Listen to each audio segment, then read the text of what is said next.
दोस्तों नमस्कार, मैं जगन्नाथ गौतम देश रोजाना चैनल पर आपका स्वागत है। दोस्तों, आज की तारीख में जब से कल से बसपा सुप्रीमो मायावती जी ने अपने भतीजे आकाश आनंद को बसपा की कमान सौंपी है, एक बहुजन समाज में एक तहलका सा मचा हुआ है। पूरे देश के प्रमुख चैनलों पर, अखबारों पर यह खबर छाई हुई है। कुछ लोग आकाश आनंद को बसपा की सत्ता सौंपे जाने का स्वागत कर रहे हैं और वहीं कुछ लोगों का मानना है कि यह बसपा के सिद्धांतों के खिलाफ है, मान्यवर काशीराम जी के सिद्धांतों के खिलाफ है। और खुद मायावती जी ने यह घोषणा की थी कि जिस तरीके से मान्यवर काशीराम ने वंचित समाज के, बहुजन समाज के हकों के संघर्ष के लिए अपना परिवार छोड़ दिया था, अप्रण लिया था, मैं कभी परिवार में वापस नहीं जाऊंगा, ना किसी दुख में ना सुख में। मेरा परिवार ये देश का 85% बहुजन समाज, वंचित समाज है और यही मेरा असली परिवार है। ना मैं कभी अपने परिवार को राजनीति में लाऊंगा, ना उनको जोड़ूंगा, ना भाई भतीजा करूंगा, ना ही बसपा को परिवारवाद की राजनीति में घसीटूंगा। उनके उसके बाद उन्होंने मायावती को एक तरीके से अपनी विरासत सौंप दी थी काशीराम जी ने, और उन्हीं को सबसे बड़ा अगुवा बसपा का बनाया था। फिर उन्हीं की तर्ज पर चलते हुए मायावती जी ने भी सरेआम ये प्रण लिया था, और वो प्रण जो उन्होंने लिया था सभी प्रमुख चैनलों के सामने कि मैं भी साहब काशीराम जी के सिद्धांतों पर चलते हुए कभी भी अपने परिवारवाद को नहीं बढ़ाऊंगी, राजनीति में नहीं लाऊंगी, चाहे मेरा भाई हो, बहन हो, भतीजा हो या कोई भी रिश्तेदार हो। जिस तरीके से मान्यवर काशीराम ने प्रण लिया था अपने परिवार को त्यागने का, मेरी तरफ से भी उनका प्रण जारी रहेगा। मैं उनकी शिष्या हूं और उनके सिद्धांतों पर ही चल के बसपा को आगे बढ़ाऊंगी और किसी परिवार वाले को पार्टी में कभी नहीं घुसने दूंगी। तो दोस्तों, इस मुद्दे पर आज हम, मुद्दे तो कई हैं लेकिन हम शुरुआत यहीं से करेंगे। इस मुद्दे पर बहुत पूरे देश में चर्चा चल रही है, पक्ष में और विपक्ष में, कि आकाश आनंद को सत्ता सौंपना अपनी ही घोषणा के खिलाफ। तो जो प्रतिक्रियाएं पूरे देश से आ रही हैं, इसी मुद्दे पर आज हम बात करेंगे। बसपा के राष्ट्रीय महासचिव रहे, एमएलसी रहे और विभिन्न पदों पर रहे बसपा के वरिष्ठ नेता, और जो 38 सालों तक काशीराम जी के साथ और मायावती जी के साथ पार्टी को बुलंदियों पर पहुंचाने का काम किया, तो और वो राष्ट्रीय महासचिव रहे बसपा के। हालांकि आज उन्होंने किसी वजह से पिछले ही कुछ समय पहले बसपा से पर उनकी नीतियों से, मायावती जी की नीतियों से दुखी होकर उनको त्याग पत्र दे दिया है और वो आज किसी दूसरी पार्टी से जुड़ चुके हैं। लेकिन उनको आज भी इस बात का दर्द है कि उन्होंने जिस पार्टी की 38 साल सेवा की और वंचितों के लिए 38 साल काम किया और मान्यवर काशीराम जी के सिद्धांतों को, सपनों को पूरा करने के लिए अपनी उम्र के 38 साल लगा दिए, लेकिन मायावती जी आज उस रास्ते को छोड़ चुकी हैं और उस पर नहीं चल रही हैं, और इसीलिए बसपा जो है पतन की ओर जाती दिख रही है। तो इस मुद्दे पर आज हमारे साथ हैं महेश आर्य जी। तो आर्य जी, आपका स्वागत है। और जो मैंने भूमिका में कहा, मैंने आपको सारा कुछ बता दिया है। तो हम शुरुआत यहीं से करेंगे कि ये जो आकाश आनंद को जो उन्होंने सत्ता सौंपी है बसपा की, या इसको दूसरे रूप में कि उनको राष्ट्रीय अध्यक्ष बनाया है अपनी ही घोषणा के खिलाफ, इस पर आपकी क्या प्रतिक्रिया है? और जिस पार्टी को आपने जीवन के 38 साल दिए, तो इस फैसले पर आपकी क्या प्रतिक्रिया है? आप क्या कहना चाहेंगे? देखिए गौतम जी, आवाज आ रही मेरी? जी हाँ गौतम जी, मैं सबसे पहले आपको आपके चैनल के माध्यम से सभी बाबा साहब के अनुयायियों, अम्बेडकरवादियों और मिशन के साथियों को साधुवाद नमस्कार करता हूं, प्रणाम करता हूं, जय भीम, जय समाजवाद करता हूं। इस तरह से आज का बहुत महत्वपूर्ण विषय आपने चुना है, तो निश्चित रूप से ये विमर्श पूरे समाज में, पूरे बहुजन समाज में कल के बाद से ही चर्चा का विषय बना हुआ है। कोई भी बुद्धिजीवी जो बाबा साहब के मूवमेंट के साथ जुड़ा है और जुड़ा रहा है, तो निश्चित रूप से उसको एक तरह से एक सेटबैक लगा है। तो चर्चा का विषय बना हुआ है कि क्या कारण था कि आदरणीय बहन कुमारी मायावती जी को मनवर काशीराम साहब ने अपना उत्तराधिकारी बनाया और ये पूरी बागडोर मूवमेंट की सौंपी कि वो निश्चित रूप से मेरे जाने के बाद भी इस मूवमेंट को आगे तक बढ़ाएंगे, लेके जाएंगे, मंजिल तक पहुंचाएंगे और निश्चित रूप से अपने जीते जी ही बाबा साहब डॉक्टर अम्बेडकर सहित जो फूले साहू, छत्रपति साहू और पेरियार सभी का सपना मनवर काशीराम साहब के सपने के साथ पूरा करेंगे। तो आज के उस फैसले ने पूरे समाज को निराश किया है और ये इससे साबित हो गया है, जाहिर हो गया है कि आदरणीय बहन कुमारी मायावती जी करनी कथनी में बहुत बड़ा अंतर है।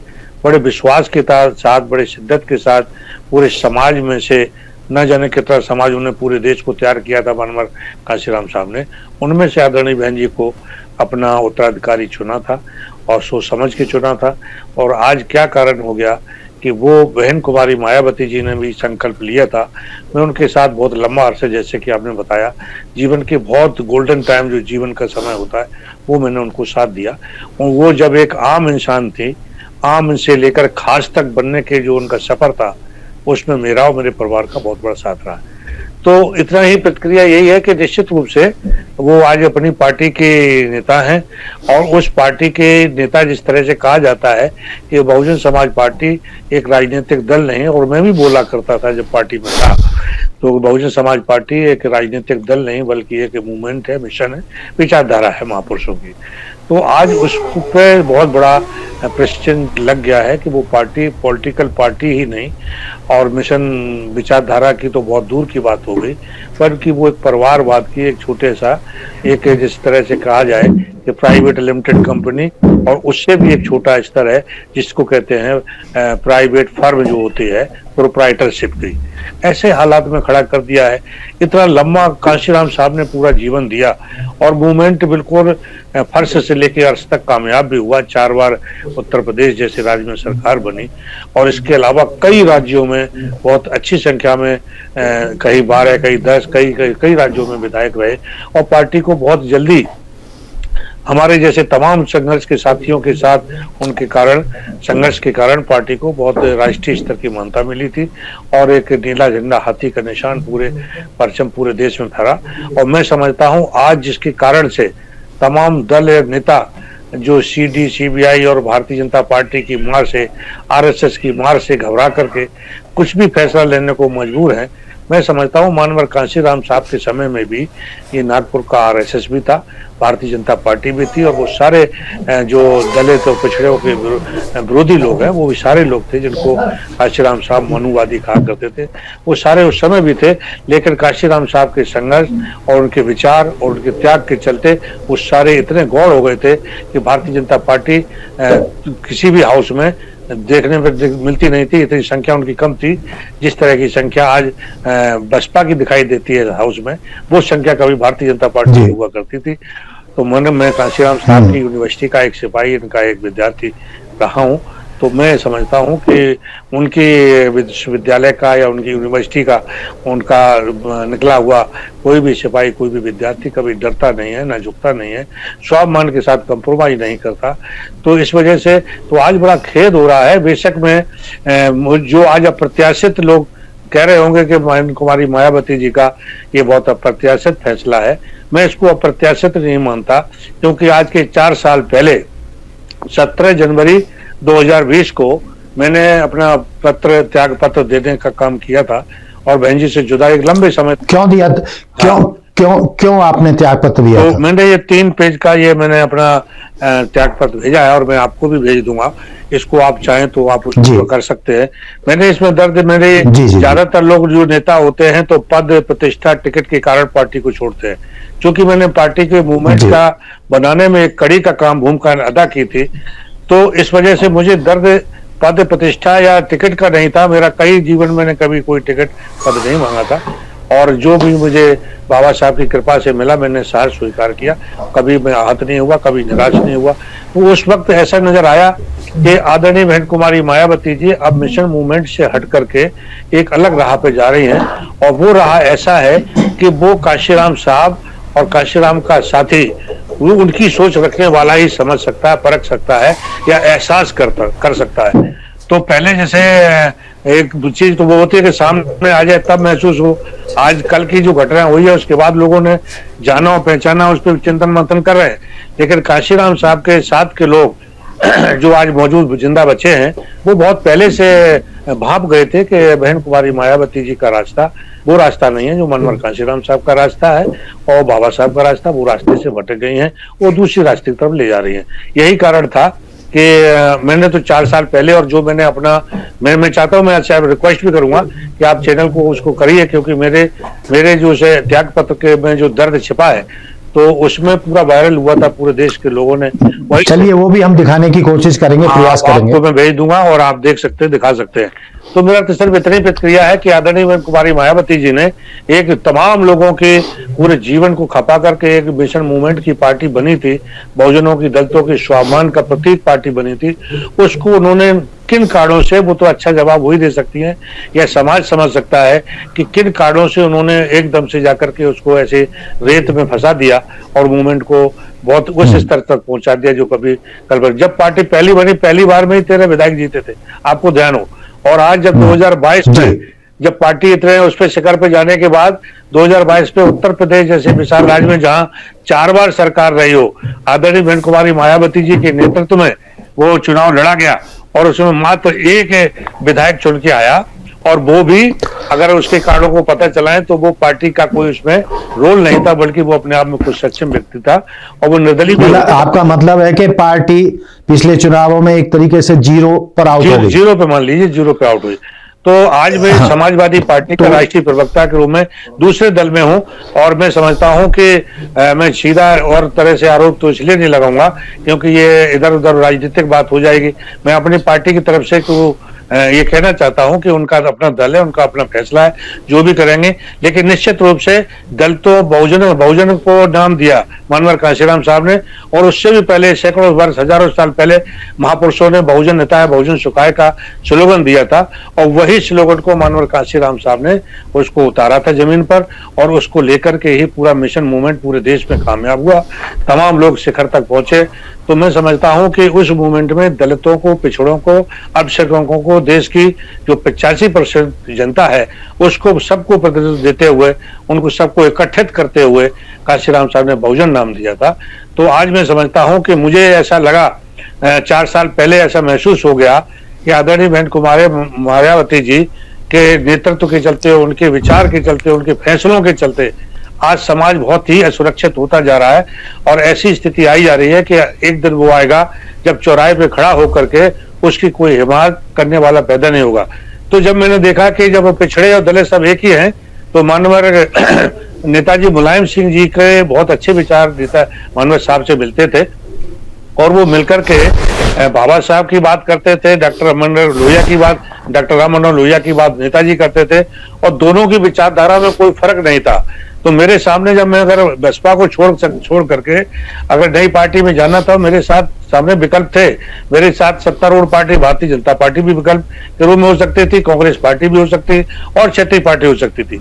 लेकिन मैंने संघर्ष का रास्ता चुना, सत्ता का रास्ता नहीं चुना।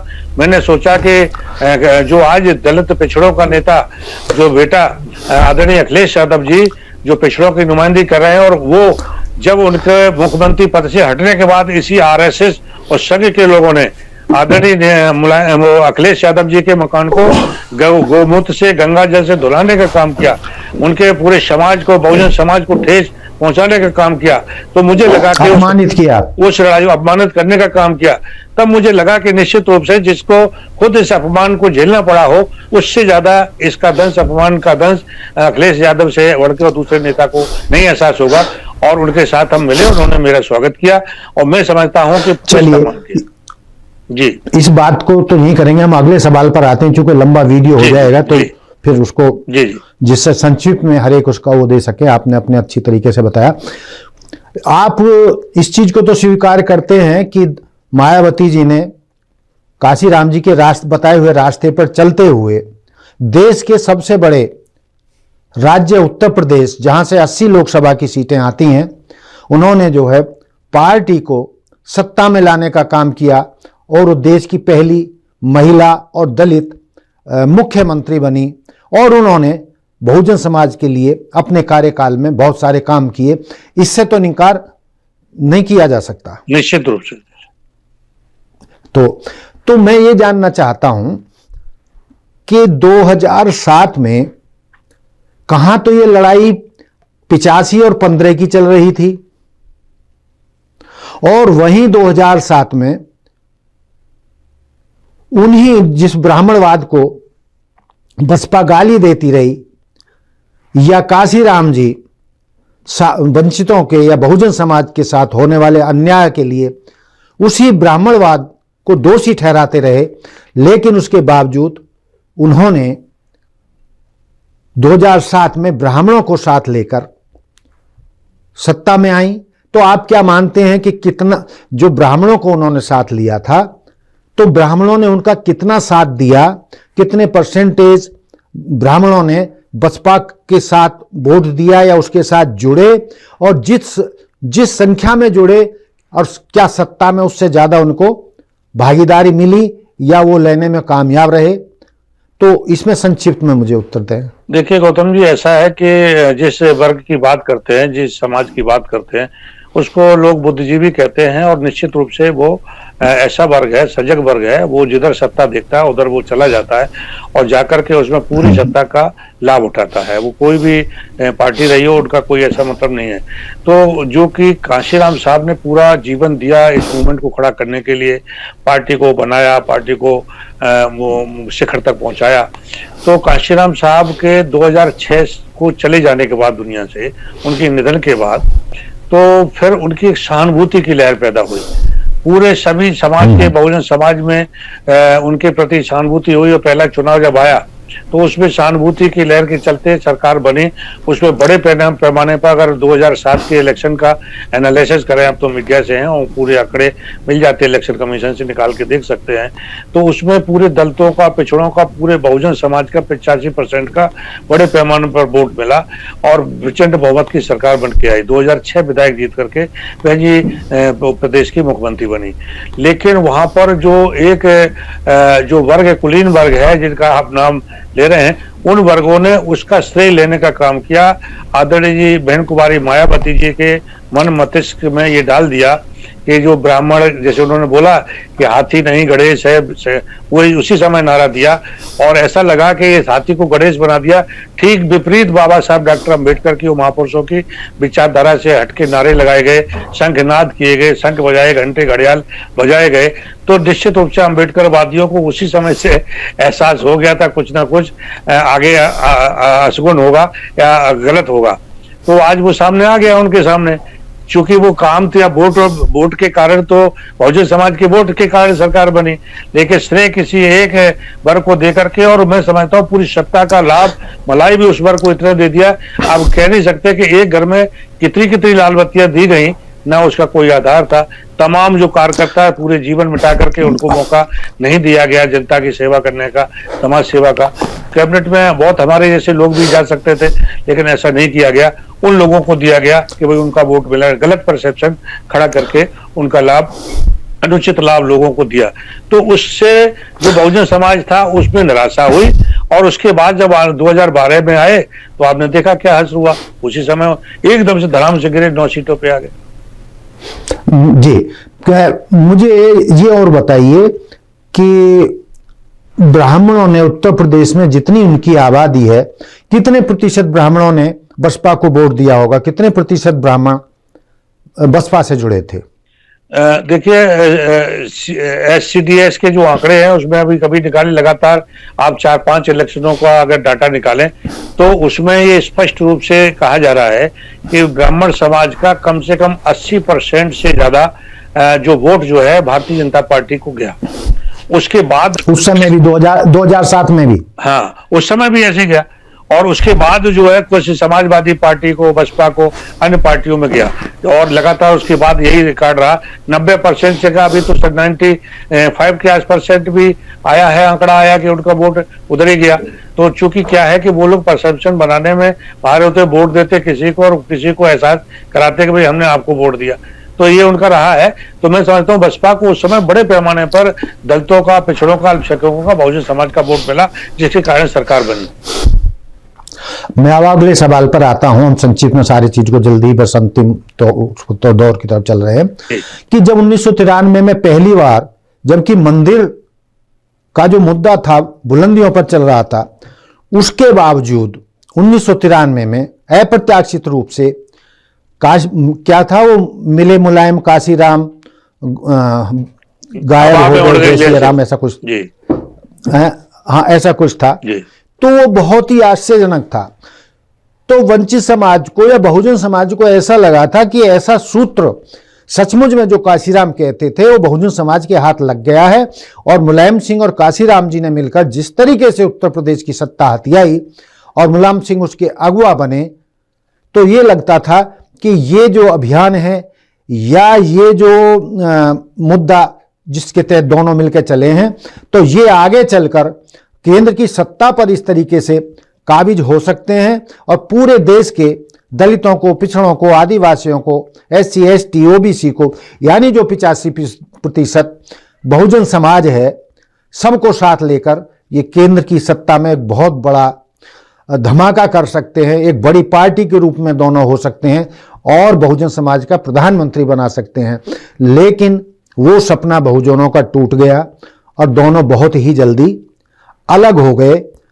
और उसके बावजूद मैं दूसरा सवाल भी इसी के साथ जोड़ देता हूं कि उस गलती को सुधारते हुए पिछले दिनों, पिछले वर्षों में जो बसपा का, सपा का चुनावी गठबंधन हुआ था, मैं समझता हूं कि उसमें बसपा को भी बड़ा फायदा हुआ। उसके 10 MP जीते, हालांकि सपा के उतने नहीं जीते। तो लेकिन कोई कारण नजर नहीं आया था कि मायावती जी ने चुनाव के तत्काल बाद 10 MP जीतने के बावजूद भी वो गठबंधन खत्म कर दिया।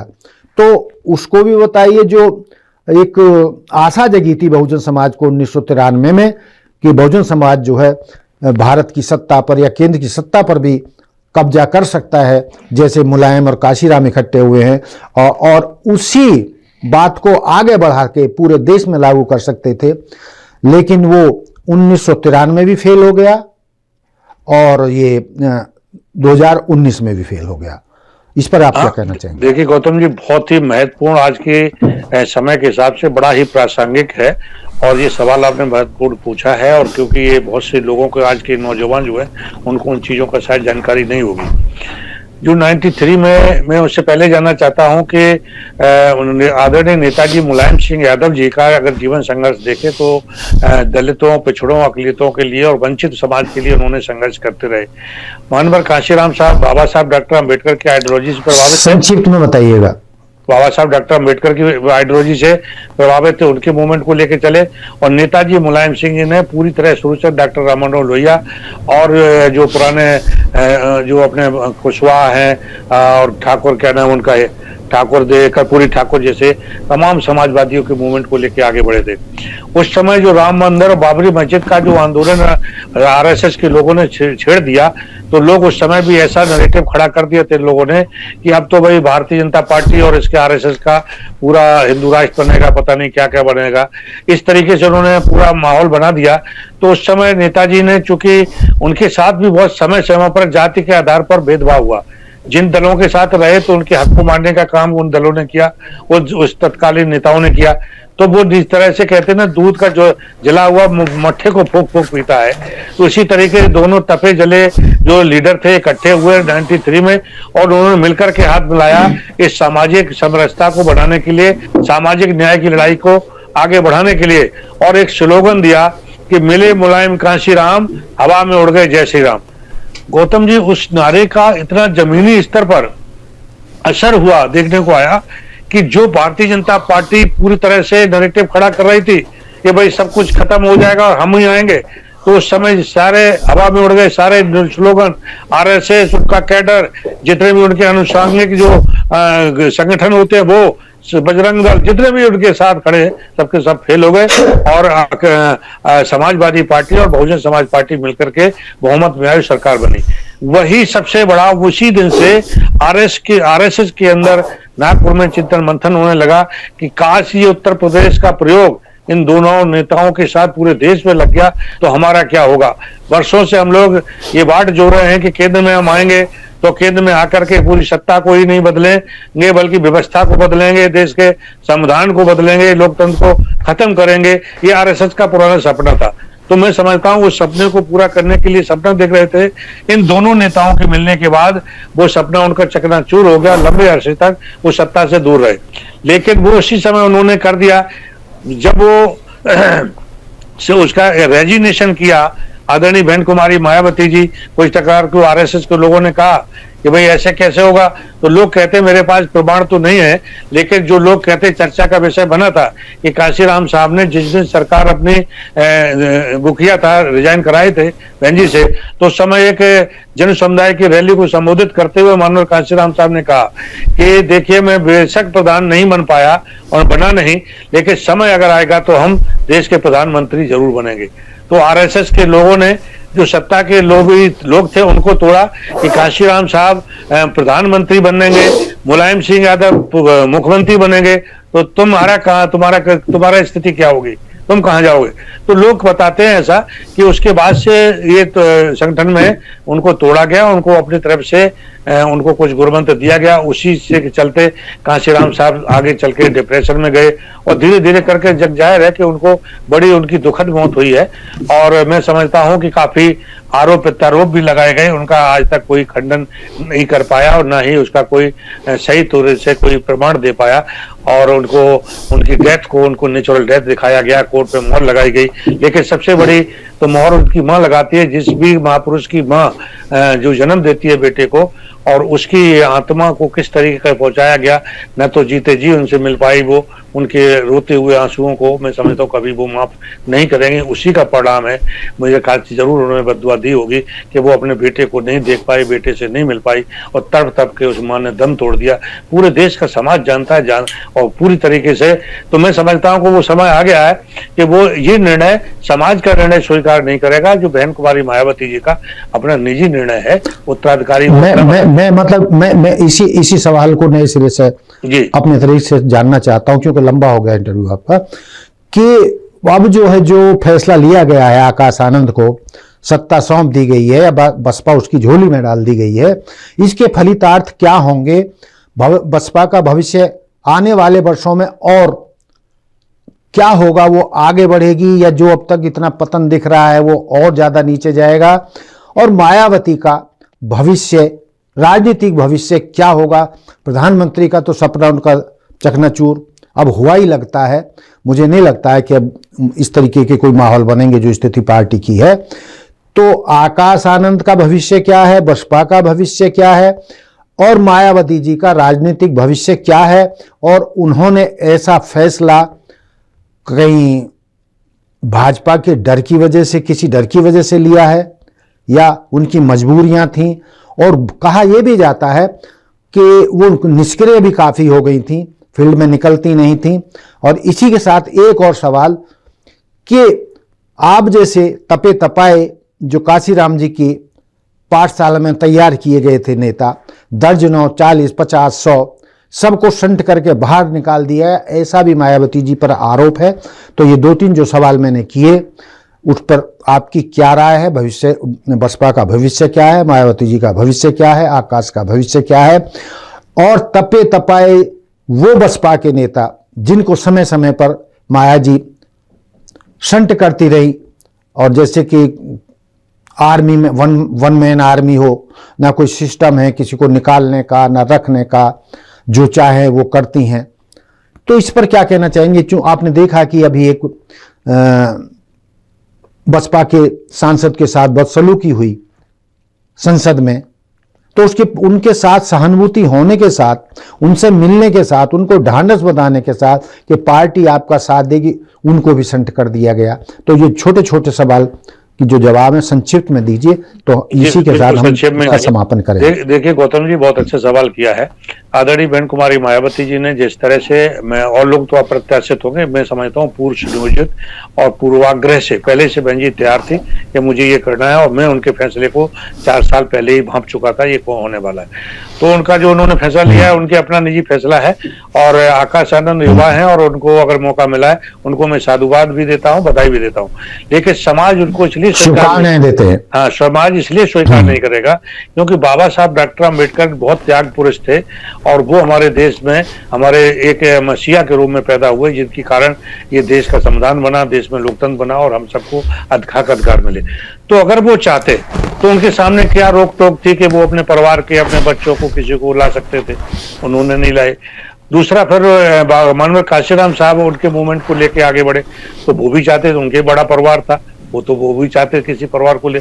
अगर बहन जी से ही सवाल, अगर आप तो पत्रकार हैं, पूछें कि काश अगर माननीय काशीराम साहब ने ये फैसला लिया होता कि बहन जी की बजाय किसी और को बना दिए होते, या अपने परिवार के किसी सदस्य को बना दिए होते, तो बहन जी का क्या होता।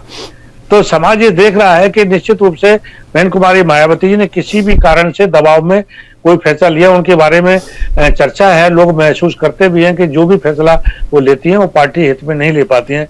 हाउस में देखिए 2019 में अलायंस हुआ समाजवादी पार्टी के साथ, तो उसमें समाजवादी पार्टी को मात्र 5 थे, उनके पास 5 ही रहे, और बहन जी को 0 से 10 सांसद मिले। उसी 10 सांसदों में एक दानिश अली थे जो अमरोहा से सांसद हैं। और जब वो एक भारतीय जनता पार्टी का सांसद जो उनके साथ वहां इतना बदतमीजी करता है, उनके साथ दुराचार करता है, हाउस में पूरे देश निंदा करता है, पूरा दूसरा संसार के लोग जो और भी तमाम विदेशों से भी प्रतिक्रिया आई थी, उन्होंने निंदा की। लेकिन आदरणीय कुमारी मायावती जी ने एक शब्द भी उस पर नहीं कहा। तो कोई डर कारण हो सकता है। जो राहुल गांधी ने भूमिका अदा की, जिस दिन उनको इंसल्ट किया, अपमानित किया गया, राहुल गांधी जी एक दूसरी पार्टी के नेता होने के बाद भी उनके घर मिलने चले गए। लेकिन ये काम बहन कुमारी मायावती जी कर लेती तो शायद उनका कद बहुत और लंबा हो जाता, और जिस समाज से दानिश अली आते हैं उनके समाज को भी खुशी होती कि देखिए हम उन पार्टी की नेता उनके साथ खड़ी है। लेकिन ना पार्टी साथ खड़ी थी, ना वो साथ खड़ी रही। ऐसी स्थिति में तो वो पूरा नुकसान ही कर रही, उनका बहुत अच्छा लाभ नहीं मिलने पाएगा। और मैं समझता हूं कि जो बहन कुमारी मायावती जी ने स्टेप लिया है तो समाज इस पर मोहर नहीं लगाएगा, ऐसा महसूस करता है। क्योंकि हम भी पब्लिक से जुड़े हुए हैं, तमाम लोग पूछते हैं तो वो लोग यही कहते हैं कि बहन कुमारी मायावती जी को अपने समाज पे ये भरोसा नहीं रहा, ना समाज के किसी नेता पे भरोसा रहा। यही कारण है कि धीरे धीरे करके उन्होंने एक एक करके जो कांशीराम साहब के बनाए हुए लीडर थे उनको साइड कर दिया, खत्म कर दिया। आज उन्होंने भाई और भतीजों को जबरदस्ती समाज पे थोपने का ये उनमें से कुछ नेताओं के नाम बताइए। उनमें से नेता देखिए पुराने नेता हैं, जैसे मैंने आपको बताया, ये बहुत लंबी है कहानी, तो लंबा हो जाएगा आपका वीडियो। जो राज बहादुर थे, पार्टी के संस्थापक प्रदेश के अध्यक्ष रहा करते थे, वो थे। आर.के. चौधरी थे, वो आज जिंदा दोनों ही हैं। बरखूराम वर्मा थे, जंग बहादुर पटेल थे, और उत्तर प्रदेश आर्य नारिया साहब थे, बहुत नेता थे। इसी तरीके से अगर पंजाब की बात करें तो हरभजन सिंह लाखा थे, माननीय कांशीराम साहब के राइटर रहते थे, बहुत सहयोग करते। फूल सिंह बरैया मध्य प्रदेश के थे इस तरीके से, और पश्चिम बंगाल से तो सरकार थे। और झारखंड उसकी बात करें छत्तीसगढ़ की तो दाऊराम रत्नाकर का नाम सुना होगा, अमन कुमार नागरा का नाम सुना होगा, हरियाणा से थे। बहुत ऐसे लीडर थे जिनको बहन जी ने अपनी जिद के चलते और काशीराम के हाथों से ही कुछ लोगों को निकलवाए। उनके चले जाने के बाद उन्होंने खुद भी तलवारें चलाई। तो निश्चित रूप से ये बहुत दुखद है। और कई बड़े मुस्लिम नेताओं को भी संट किया, मुस्लिम सिद्ध किए थे, कई नेताओं को उन्होंने करके किया। तो बहुत लंबे अरसे से उनकी ये प्रयास चल रहा था, आज वो उस प्रयास में सफल हो गई है। और निश्चित रूप से इसका संदेश गलत गया। मुस्लिम समाज भी जो उम्मीद की जा रही थी, मुस्लिम समाज उनसे पूरी तरह से कि जगह जगह समय समय फैसले ऐसे लिए उन्होंने जो लगता ही नहीं है कि वो भारतीय जनता पार्टी के साथ खड़ी है या अपोजिशन के साथ खड़ी है। आज डिजिटल मीडिया और ये इलेक्ट्रॉनिक मीडिया का युग है, कोई बात छिपती नहीं है। नेता कोई भी बात करता है तो जनता में चला जाता है। तो निश्चित रूप से ये बहन जी का फैसला आतंकवादी हुआ और ये इसके बाद पार्टी को बहुत लाभ कोई ज्यादा मिलने वाला नहीं है। और समाजवादी पार्टी हमें थैंक्स करना चाहते हैं आदरणीय अखिलेश यादव जी को कि जिन्होंने एक मंच पहले से तैयार किया, उसमें सारे अम्बेडकरवादियों को पूरा सम्मान के साथ उन्होंने लिया और बहुजन जो मानवर कांशीराम साहब ने बहुजन नाम दिया इन 85% के लोगों को नुमाइंदगी करने के लिए, मान सम्मान देने के लिए आदरणीय अखिलेश यादव ने उनका पीडीए नाम दिया। बहुत जोर से सुना होगा, राष्ट्रीय अध्यक्ष जी हमारे अखिलेश यादव जी हर मंच से बोलते हैं कि एनडीए को पीडीए हराएगा और पीडीए का मतलब पिछड़ा दलित अल्पसंख्यक होगा और ये पूरी आबादी 90% 85-90% वाला समाज है। मैं आखिरी में अपनी वो बात बताना चाहता हूं, चूंकि लंबा हो जाएगा। मैंने जब रिजाइन किया था उसमें मेरी 4 लाइनें मैंने लिखी थी जिसमें मेरी पूरी वेदना थी, पूरे समाज की वेदना थी। मैं इस चैनल के माध्यम से वो लाइनों को कर दूंगा, बाकी आप उसको कर देना। जो मुझे शिकायत थी आदरणीय कुमारी मायावती जी, क्योंकि मैं कोई गलती नहीं किया। कांशीराम साहब कहते हैं एक कार्यकर्ता को बनाने में 30 साल लगते हैं और बहन जी को तलवार चलाने में 30 साल क्या 35 साल कितना ही पुराना हो, उनके कान में किसी ने कू किया उसको निकाल के बाहर करती है। तो मेरे सामने जो दर्द था, मेरे दिल में दर्द था, वो मैंने 4 लाइनें हैं उसको बताना चाहता हूँ। उसमें सारा सार आ जाएगा, पूरा सारांश। मैंने लिखा था उस अपने पत्र में, मैं चिराग तेरे आशियाने का था, एक दिन बुझ जाऊंगा, शिकायत तुझे मेरे उजाले से थी, अंधेरे में बहुत याद आऊंगा। तो ये मेरे लिए अपने निजी लिए नहीं था, ये शेर सबके लिए था कि जैसे जैसे बहन जी को जब ये सेटबैक मिल रहा है तो जब एक पे जब आउट हो गई, 0 पे मानिए, तो उस समय हम हमारे जैसे लोग बहन जी को जरूर याद आए होंगे और आने वाले समय में फिर वो लोग याद आएंगे जिन लोगों के सारे बहन जी बहुत बड़ी लीडर बनी और समाज की मसीहा बनी। मैं पुनः उनको चिरायु और दीर्घायु होने की कामना करता हूँ। आखिर वो हमारी बड़ी बहन है और समाज की नेता है। धन्यवाद। चलिए आर्य जी, बहुत अच्छा लगा, आपने बहुत विस्तार से बहुजन समाज के उत्थान की और पतन की बात पूरे देश को बताई और किस तरीके से काशीराम जी का जो मिशन था कुछ वर्षों से वो पतन की ओर जा रहा है, उसके कारणों पर भी प्रकाश डाला। हम जल्द ही फिर किसी नए मुद्दे के साथ आपके साथ बातचीत करेंगे। आपका बहुत बहुत शुक्रिया, आपने हमारे चैनल पर आकर अपनी बातें कही। धन्यवाद। नमस्कार।